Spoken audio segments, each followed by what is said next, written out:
au cul la cheville. Ah, si vite. Ah putain. Ah. Bref, toujours et toi, bienvenue dans ce premier vlog. Aujourd'hui on est à la Vallée de Joux. Aujourd'hui on fait la Dent de Voyou, marche super simple. Elle est classée moyenne pour les marches en famille, donc ça va être très simple aujourd'hui. Je crois qu'on a moins de 400 mètres de dénivelé et on a 10-11 km de marche à faire aujourd'hui. Donc c'est parti, je te prends avec moi, j'ai trop hâte.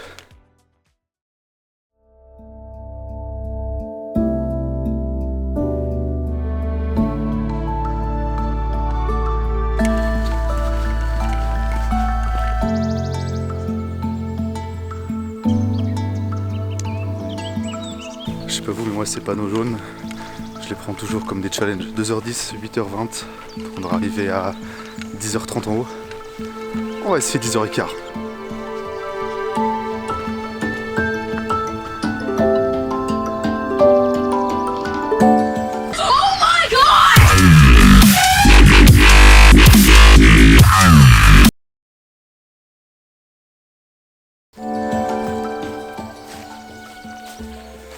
Alors, pourquoi avoir choisi une marche entre guillemets aussi facile alors qu'il m'attend nettement plus compliqué dans pas plus d'une année, pour plusieurs raisons. La première, c'est parce que ça reste une belle marche quand même, et ça c'est le plus important.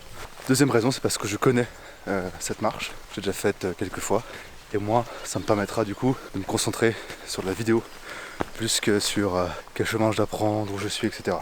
Et la troisième raison de ce choix de marche, c'est parce que la Dent de Voyou, qu'on ne voit pas encore, ça qui est perturbant avec cette marche, c'est que tu grimpes un truc que tu ne vois pas.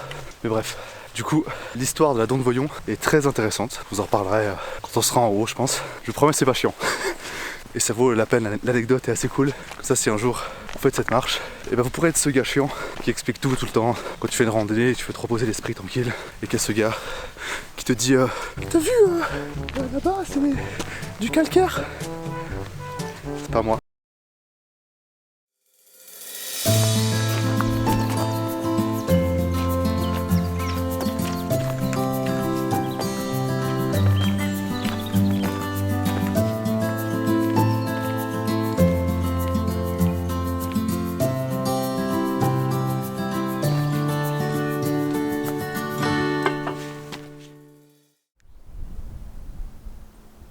Énorme.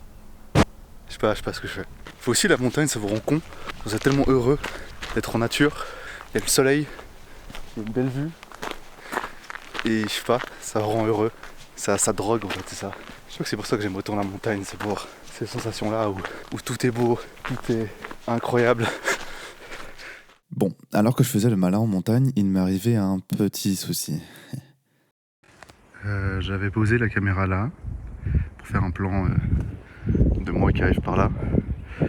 Et il y a eu un coup de vent et caillou. They ask you how you are, you just have to say that you're fine when you're not really fine. Je suis pas serein. Ok, elle a des petites marques, mais ça va, l'écran. Dis-moi que l'objectif il va bien. Ça a l'air d'aller, hein. Hello. Focus. Ça a l'air d'aller, hein. Bon, ça fait un petit flou artistique, c'est stylé, mais... Ah, je fais moins le malin, là, c'est marrant. J'ai soufflé premier degré sur la caméra, c'est bon pour vous? Vous l'avez compris, le focus de l'objectif ne fonctionnait plus du tout. Un peu chiant quand tu fais de la vidéo. Mais bon, après avoir fait une technique ancestrale qui consiste à éteindre et rallumer sa caméra plusieurs fois, ça a fini par remarcher. Ça a l'air de remarcher, hein. Je suis pas fou. Bon, grosse frayeur. Ça apprendra, je la mettrai dans des endroits un peu plus en sécurité la prochaine fois. Petite frayeur quand même, chiant de casser une caméra comme ça. Mais, comment il s'appelle déjà? Il y a un célèbre vlogueur new-yorkais que tout le monde connaît, Kanye Esta, Como Esta. Il dit cette phrase qui est très juste. Il dit que casser ses caméras, c'est bon signe parce que ça montre que tu fais du contenu, que tu sors, que tu pars à l'aventure.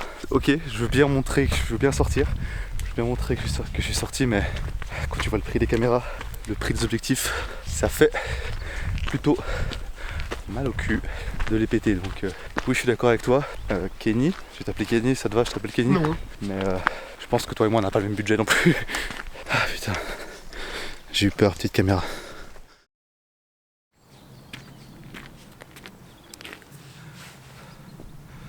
Comment ils vont eux?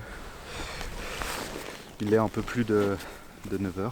On n'a plus de vue sympa qu'on avait avant. Je crois qu'on va la retrouver après. Petite pause boisson et petit tips pour celles et ceux qui feraient de la rando sur plusieurs jours dans le Jura, soit Jura français, Jura suisse, Jura bernois, je suis pas sûr, à vérifier, mais je pense qu'il y a le mot Jura, c'est que oui. La roche qu'on a, c'est la roche calcaire. Alors je dis pas ça pour vous casser les couilles avec une explication sur les roches, mais elle laisse passer l'eau. Plus que le granit ou les autres roches que tu pourrais trouver dans les Alpes ou sur le plateau aussi. Et du coup, c'est pour ça que dans le Jura, il y a très peu de rivières, de cours d'eau comme on peut avoir dans les Alpes. Tu marches dans les Alpes, il y a plein de cascades, il y a plein de rivières, de montagnes où tu peux remplir ta gourde avec un filtre si possible, si tu veux pas avoir une méga chiasse. Et du coup, dans le Jura, il y a très peu de points d'eau naturels. Donc si vous faites du bivouac, si vous marchez sur plusieurs jours et que vous n'avez pas trop de civilisation, et ben pensez à prendre suffisamment d'eau, ça pourra vous être utile. Pensez bien à ça. J'ai un petit peu faim là, on va aller grignoter un truc, mais je vais monter encore un peu. Je vous ai montré là-bas comme si vous voyez là que vous voyez pas. On va monter encore un peu là-haut, histoire d'avoir une petite vue sympa, parce que là la vue qu'on a, attention, préparez-vous, OMG la vue. Oh putain. Putain, je vais mourir ici 100%. OMG la vue, OMG la vue. Oh my god! Petite pause, hydratation terminée. Je sais pas où on est dans la marche, mais on devrait bientôt arriver. Je pense qu'on a fait largement plus que la moitié. Il n'y a plus trop de panneaux d'indication de temps qui reste, donc on verra bien. De toute façon, on n'est pas pressé, on a le temps. Regardez où on est. On m'a mis nulle part, j'abuse de fou. Mais on est en montagne, c'est le plus important. Limite, si ça se finit bientôt, je serais presque déçu, je suis trop bien là. J'ai envie de rester. On peut vivre ici.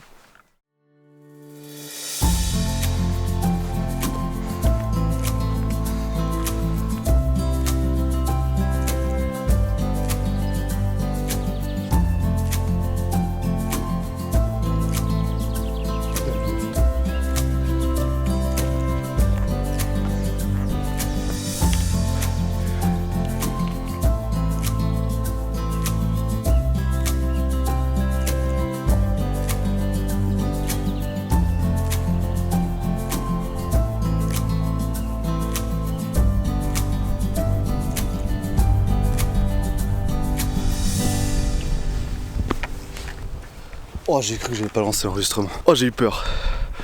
Bon, on arrive gentiment au sommet. On va enfin le voir. En vrai, quand vous voyez ces étendues d'herbe comme ça donne pas trop envie de courir en descendant, comme la petite maison dans la prairie là. Ouais, je dirais de cinquantenaire. Ça vous donne pas envie de faire ça? Après, moi je suis quelqu'un de mature, je vais pas le faire. Mais vous comprenez que l'envie quoi. Je vais pas le faire, c'est chiant, je devrais poser la caméra, monter, courir en descendant. Je vais vraiment faire ça. Non, je sais pas comme.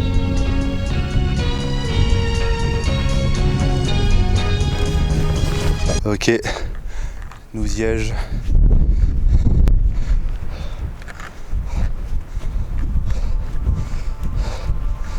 Oh damn.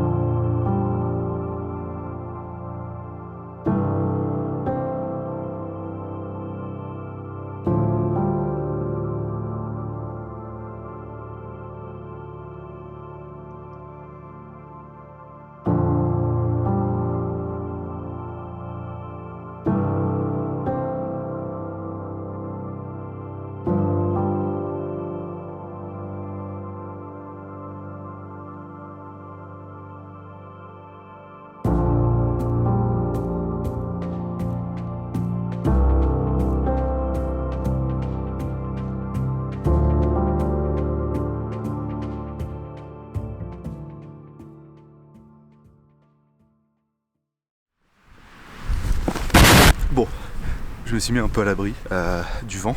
Je sais pas si vous avez remarqué, mais ça souffle un peu. Du coup, on est arrivé au sommet. Et comme promis, je vous donne une petite explication sur cette fameuse dent de Voyon. Je vous ai dit avant que le Jura était principalement constitué de calcaire. Calcaire qui laisse passer l'eau, du coup il n'y a pas de point d'eau.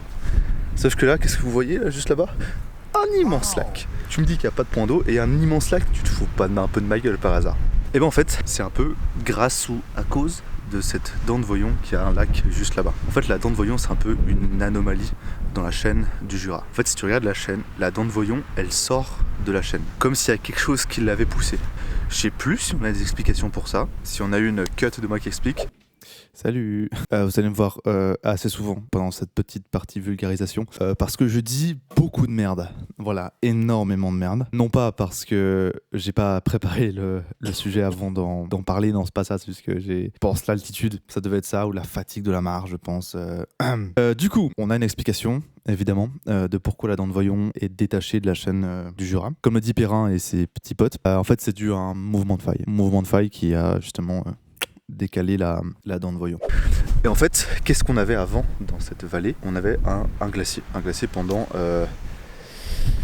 quelle période ça déjà? T'es dit à quelle période déjà? Frérot, tu l'as vu en cours, t'es supposé le savoir. Tu as eu des examens là-dessus. Tu dois connaître ça normalement. Bref, la période c'était le dernier maximum glaciaire. C'est une période où il faisait très froid, enfin relativement très froid, et du coup une grande partie de la planète Terre était recouverte de glace, et du coup c'est pendant cette période qu'on avait un glacier dans cette vallée.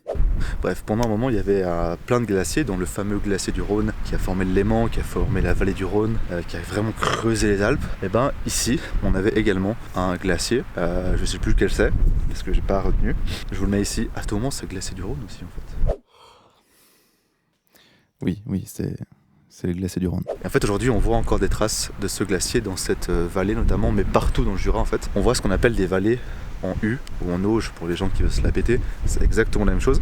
Et en fait cette forme de vallée particulière, parce que normalement une vallée c'est en V, c'est pas en U. Ouais, les géomorphologues aiment bien l'alphabet apparemment. Et en fait ça témoigne qu'il y avait un glacier avant. Parce qu'en fait le glacier ça vient vraiment creuser ces vallées en V. La force du glacier, l'érosion qui vient créer ce glacier en fait, ça vient former du coup une vallée en U. Et en fait c'est dent de Voyon qui est venu en fait entraver cette vallée, est venu bloquer les glaciers. Et un glacier ça avance. Bon là on parle d'une échelle de temps sur plusieurs millions d'années. Donc.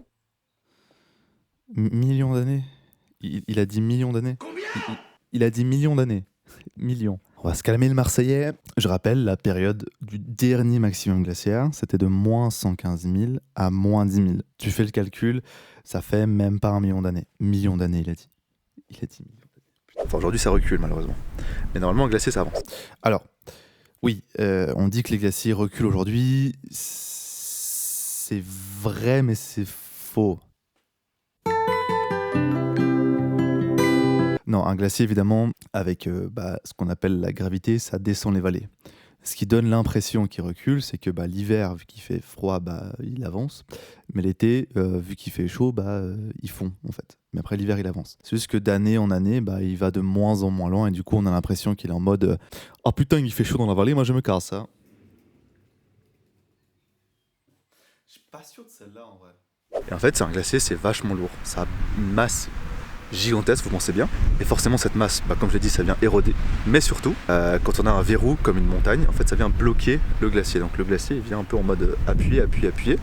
Et en fait, la masse de la glace, en fait, elle se déplace par derrière. Donc elle avance derrière, elle pousse. Ça stagne, ça continue à pousser. En fait, dans le sol, ça vient en fait éroder. Et du coup, ça vient créer un petit bassin.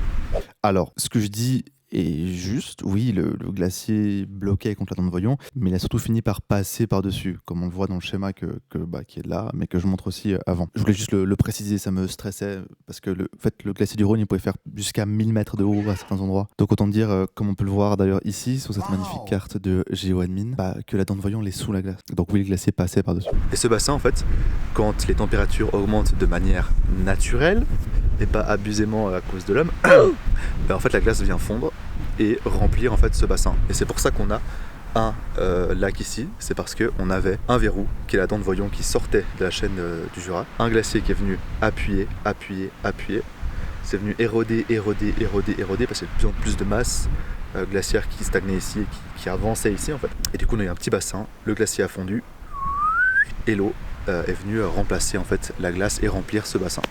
Voilà, maintenant vous savez que grâce à la dent de Voyon, on a un magnifique lac de Joux ici. Sinon il n'y aurait pas de lac. Voilà. C'était chiant ou pas? Dites-moi, c'était chiant, vraiment. 5 minutes, ouais, c'était chiant.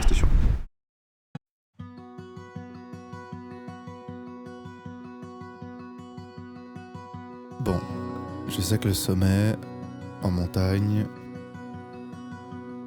c'est la moitié de la randonnée. Mais je vais pas te mentir, à la redescente, il s'est pas passé grand chose. J'ai filmé des plans histoire de, mais rien de très pertinent. Donc en vrai, je pense que la vidéo va s'arrêter gentiment. Donc si elle t'a plu, n'hésite pas à mettre un petit like.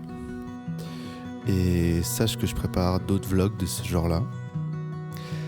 Donc si ça t'intéresse, n'hésite pas à t'abonner. Et d'ailleurs, vu que t'es quelqu'un de plutôt sympa, je te laisse avec quelques indices des prochaines randos qui m'attendent.